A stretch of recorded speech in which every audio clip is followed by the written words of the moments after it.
Kia ora, boys and girls. Welcome to episode 14 of The Drop Clutch with me, Ricky V.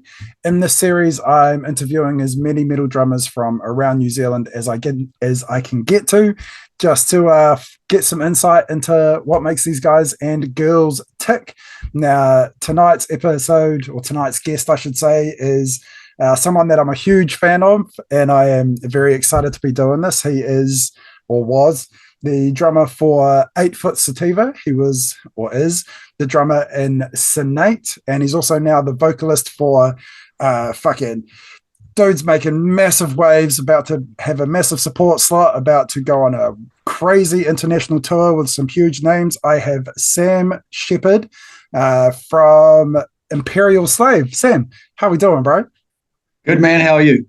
I am fucking awesome. So glad to be chatting to you here. So to get us started, man, tell us a little bit about yourself, about the bands that you've been, the history. Tell us all about that stuff. Well, you just mentioned three of them there: the Foot Sativa, Sinate, and Imperial Slave. I've been in a couple of other bands, like OCD was kind of not a side project, but a band I was in when I was in Sinate and Foot Sativa, I think. It was kind of like an SOD kind of just a funny band that didn't give a fuck. Oh. And just talk about ridiculous shit, and that was cool. And I was in a couple of bands in Germany as well when I was living in Europe, Porter and Ferry. And I was I wasn't really in a punk band, but I did a gig with a punk band called Machine Gun. And that's pretty much it. Just those bands. Sweet. What got you started drumming? How long have you been drumming, and what got you started? It took me ages to figure out, because I just always was into drums since I was really young, and I didn't know where it came from. But the earliest memory I have of drums was when I was like 6 or 7. My dad showed me this Dire Straits video. I can't remember the name of the song, but it starts off with a drum solo and the lights are all flashing as he hits the drums, and I was just like, oh my god, that is the coolest shit ever. And then I just told everyone I wanted to be a drummer, but I didn't actually start doing it till I was about 10, I think. Okay. And got a drum kit for Christmas, because the same old story, cardboard boxes and pots and pans and shit. You just build a drum kit out of whatever you can find in the house when you're a kid, break all mum's chopsticks, and then they get sick of it. And I got a drum kit for Christmas, and my brother Matt got a guitar and a stack for Christmas, so we started jamming when I was like 11, I think. And then started gigging when I was 15, just doing covers like Anthrax, Metallica, Iron Maiden, Megadeth, Slayer, all the old shit. Fuck yeah. And then that was pretty much the beginning of Sinate. And then we did Sinate for a while, and then I left Sinate to join 8-Foot, because they needed a drummer before their first album came out. So loads of people think I'm on the first album because I'm in the videos and that, but I never played on the first album. Oh, really? I joined before the album came out. So I did all the touring for that album and the videos and shit, but I didn't actually play on it. I just played on Season for Assault and Breathe Pain. So yeah. Sure.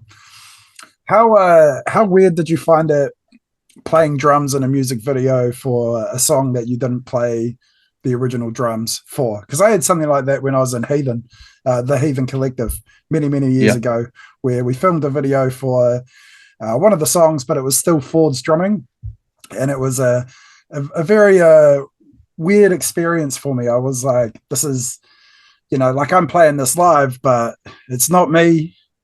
It's weird. How'd you feel about it? Yeah, it is weird. Making videos at all is fucking weird, because you're just miming. I mean, it's sweet with the drums because you are actually playing, but if you're doing vocals or fucking guitar or whatever, you're just pretending, So making videos at all is fucking weird. But it's weird when they're releasing an album and you're in the band, but you're not on the album. That's fucking weird, because like they wanted to put my photo in there and shit. I was like, no, why? Why would you do that? So that makes no fucking sense. But yeah, it is kind of weird because everyone thinks you're doing that, you're not. So it is odd. Cool. Well, getting on to you and your history and your influences, more specifically, can you tell us who some of your favorite drummers are and who has been a really big influence on you? Dave Lombardo. It's all Dave Lombardo, pretty much. I mean, there's lots of other guys. John Bonham was a big one because Led Zeppelin was the first band that I fucking loved when I was a kid. So that was huge. And those two more than anyone. But I mean, when I saw Metallica live, I was like 14, saw them on the Black Album tour. And that was the moment that I was just like, everything else can fuck off. Like I'm just doing music and that's it. So, I mean, we started out playing heaps of Metallica songs. So Lars is definitely an influence from his early shit, the first four albums. But it wasn't really, I wasn't drawn to it because of the drums. I liked the songs, you know, like with Slayer, it was like, holy fuck, listen to the drums. And same with death metal. When I got into that, it was all about the music. With Metallica, it was about the songs, you know, and they were fucking the riffs and shit's unreal. But there's loads. Gene Hoglan was a big one because of Death. I loved Individual Thought Patterns. Sure. And Paul Bostaph as well. When Divine Intervention, the drumming on that is just fucking amazing. I love it.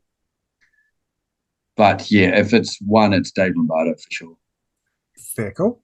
Yeah, it's funny you bring up both Bostaph and Lars. You know, Bostaph gets a lot of shit because of whose shoes he was trying to fill, and Lars gets a lot of shit because of the effort or lack thereof that he's put in the later years. But you know, those first four albums, especially with Puppets and Justice, he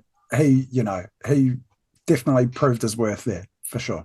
Yeah, I mean, there's lots of singers that can't sing like they used to, and people don't fucking slag them all the time. Yeah, just because Lars can't drum as good as he used to, you know, it's retarded. Like he's fucking 60 years old.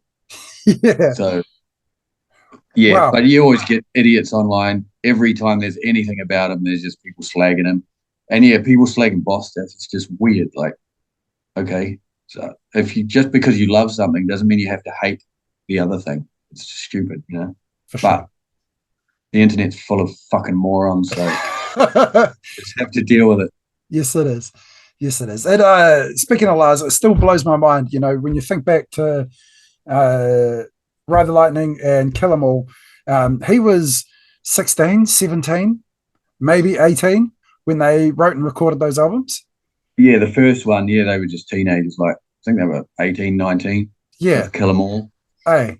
And, he got pretty fucking good pretty quick. Like, the shit on Justice, Pro Tools didn't exist. It was all analog recording, so he's fucking playing exactly that. And to say Die As Eve is shit drumming or Blackened is shit drumming is like, you're an idiot. You're a moron if you think that. But that's people. Tis.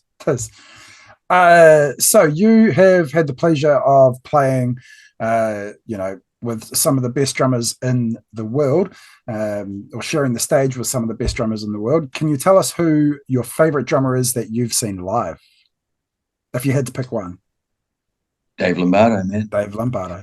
For sure. Yeah, we played with Slayer on the Christ Illusion tour, so it was the original lineup of Slayer. It was, Sinate, Mastodon, and Slayer, so that was fucking dream come true. And just watching them. I mean, when I was in 8 Foot, we played with Metallica as well, so that was a fucking big deal. And just hanging out with them.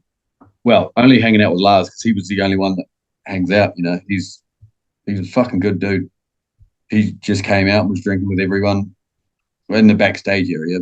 But, legend. He's just like a normal dude that you meet that's polite guy, you know. It's fucking cool. But yeah, it's Dave Lombardo. I saw him just a few weeks ago at Mr. Bungle. Oh, yeah? It was awesome. awesome just seeing him play again. Fuck yeah. He's been put through the ringer with what's happened with Slayer over the years. So yeah. Yeah, but he's just fucking carries on killing it. He was in Suicidal Tendencies and the Misfits and Testament, and but now he's touring with Mr. Bungle. He's like, he doesn't give a fuck. He's just loving life. Sure. And I've seen him with loads of bands. Like I saw him with Suicidal Tendencies, Mr. Bungle, Phantomus, Slayer. Well, that's not loads of bands, but yeah. Sure. I've seen him a few times with Slayer and Suicidal. Sure. Getting back to you and your drumming, this is a bit of a difficult one for people to answer. Hopefully, you can give it a crack. How would you describe your style? Ugh. When you said it was going to be difficult, I was like, no, right. But yeah, I don't know. I wouldn't describe it. Just listen to it. Yeah, I don't know. That is a difficult one. Fuck you. You're welcome. I don't know, man. I just wouldn't describe it. If someone wants to know, they can just listen to it. Sure, fair enough. Yeah. Sorry. Cool. No, all good, bro. No dramas at all. So, even though you don't play drums for Imperial Slave, I know that you basically wrote the entirety of the first album by yourself. Yeah, I did play drums on that album as well. Sure, exactly. Can you tell us what the writing process for Imperial Slave is like now? Well, now we're working on the third album, so it's different again. Well, Sure. the second album was Isaac did all the demos, guitar and drums, programmed drums. And then, yeah, so he's written all the riffs for that album. And then Matt did his drumming to it. And I wrote the vocals or the lyrics. And then, but this album is more, I mean, the third album that we're working on now is kind of all of us. So Achilles has probably done the most so far. And Ants has a couple of songs good to go. I've got one. And yeah, so the next album will be a lot more of a full band effort, more than like the first album was me and the second album was mostly Isaac. So yeah, now it's more of a group effort. So we're pretty excited about this next one. Fuck yeah. Well, in the process of writing this next one, you guys have obviously got a really massive international tour coming up. Do you want to plug that for a minute? Yeah, well, first we're playing with Suffocation in Christchurch, and I'm super fucking stoked about that because I love that band. But the tour in Japan with Nile is happening in October. So it's 3 dates. It's like 2 days in Tokyo, or 2 nights in Tokyo, and then one in Osaka with Nile. And then we're going to try and do a couple of our own shows in Nagoya and Yokohama, hopefully. But those aren't booked yet. I'm still kind of working on that. But yeah, I'm super fucking stoked to go to Japan. I've always wanted to go there, always wanted to play there. And I didn't really care who we went with. I just wanted to play in Japan. But to go with Nile is just fucking crazy. It's insane. Yeah. Can't believe we got that. I'm so fucking stoked. Sure. How did that come about? Well, I saw they were playing in Japan, and it was just them on the poster. And I just look down the bottom of these tour posters, and there's always a company of some sort. Usually there's loads of companies, so you don't know what the fuck to do. But I just found the email address of one of those companies and emailed them one of our songs and just a bit of shit about what we've done. And you send those out all the time and you don't expect anything back. So I just sent it and then forgot about it. And the next morning there was a reply saying, well, I heard your song. I've listened to some of your other stuff and you guys would fit for the tour. Do you want to do it? Holy fuck. I don't want to do it. That's why I emailed you. Holy fuck. Oh, that's awesome. Yeah, so it was awesome. Then a bit of back and forth, just working out logistics and shit. And then, so we knew for about, I think it was 3 weeks or a month before we were allowed to tell anyone. So that was fucking hard because I think we were playing shows. We were doing gigs and we weren't allowed to tell anyone about it. So that was rough. But yeah, it was still super excited. I can't fucking wait to get on that plane. Fuck yeah, I bet. And just to see Niall 3 times, like that'll be fucking cool as well.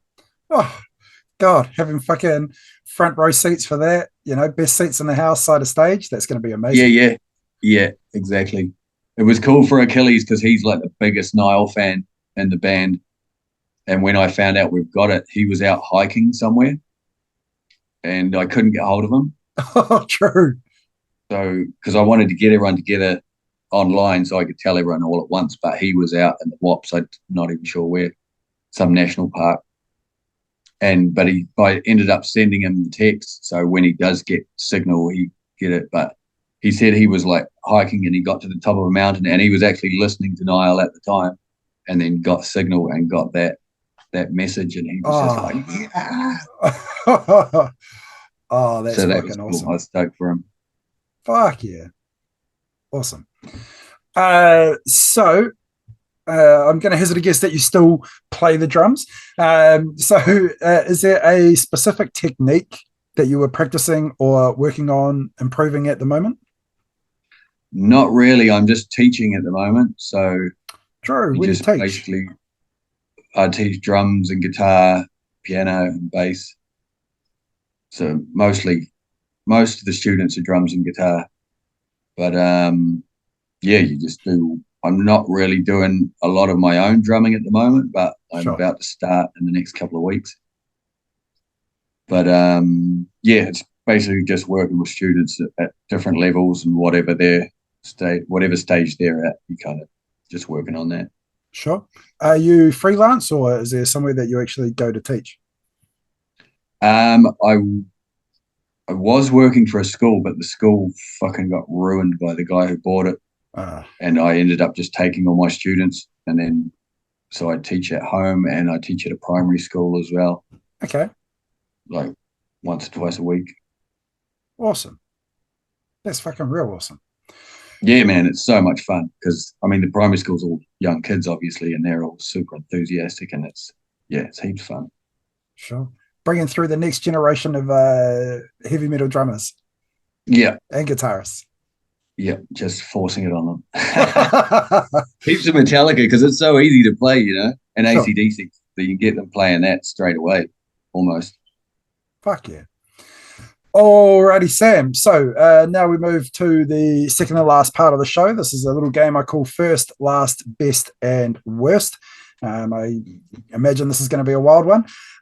So this is where you tell us what the first show that you ever played was, the last gig that you had was, even though most people will already know, what the best show that you've played was. Now, that can be best environment, that can be the best that you played, that can be the best thing that happened while you were playing. And then similarly with the worst, it can be the worst show, the worst environment, the worst situation, or the funniest thing that happened. It's open to interpretation. So let's go way back into the archives. If you can tell us, please, the very first show that you ever played. First show ever was at the Windsor pub and on the North Shore. That's where I lived at the time in Glenfield. It was me and my brother and our mates. The band was called Power Axe. I was like 15 and we were doing Metallica, Anthrax, Megadeth, Iron Maiden, and we were opening for a Black Sabbath cover band called Sabbath. They were fucking awesome. And I was like 15. I think I had school the next day. But it was cool just being at a pub and playing a gig when I was 15 and then because the drinking age was 20 back then. So that was cool. And just being able to watch the Sabbath cover band afterwards was fucking awesome. Fuck yeah. Awesome. Tell us about the last gig that you played. As a drummer or at all? At all. That was like 2 nights ago in New Plymouth. Yeah. And nothing special. There was a massive gig on somewhere else in New Plymouth. So, because last time we played New Plymouth, it was fucking packed and it went off. So we're like, cool, let's go back there. And yeah, there was fuck all people. Oh, fuck. But it was still a good setup. There's not many people turning up, but they bought shitloads of merch. So the people who were there fucking loved it. Awesome. But yeah, not so many people. Sure. Still good. That's a fucking shit sandwich, because a similar thing happened when you played in Wellington a couple of weeks ago. It was an all right turnout, but it was the same night as Homegrown. Wasn't it? Fuck. Yeah. New Plymouth was way worse, man. Oh, really? Oh, Wellington was cool because even though there weren't many people, everyone came up front. So it's because you can't even see very far back. Oh, you can at Valhalla, but everyone was up the front and bumping into each other. So it still felt like a good gig. Fuck yeah. Cool. What is or was the best show that you've ever played? Yeah, that's a hard one. Probably Slayer, playing with Slayer, just because that was a dream, like a lifelong dream. But the big day outs, man, they were fucking amazing. Playing the big day out, because it's a fucking stadium, you know. And yeah, definitely one of them. When we did the big day out with Sinate, that was a fucking big deal. And I remember getting a little bit emotional while we were playing the last song, and there was like a circle pit. And that's actually where I saw my first concert ever. Like when I was 13, I went and saw Dire Straits at Mount Smart Stadium. And then to be playing there and there's a fucking people chanting your name and the big circle pit there, it's like hard to fucking keep drumming when that shit's happening. It's like, oh my God. So yeah, it's playing with Slayer is definitely the coolest thing. But those big day out shows were just fucking incredible. Fuck yeah. How many did you guys play? I played 4 of them. Wow. Yeah. Fucking awesome. Awesome.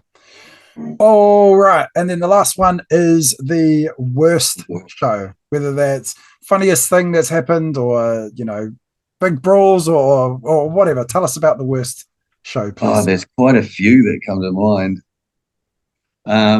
The worst for actually playing the gig, I remember doing with 8 Foot, we did this thing in Invercargill, and this guy booked it was a stadium pretty much where they played rugby, and fuck all people turned up, but we were getting paid no matter what. But the drum kit was just literally like falling over as I was playing it.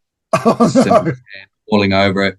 The snare was trying to fall over, so I had to hold it with my legs and play. And it was just such a shit show, man. Fuck it hell.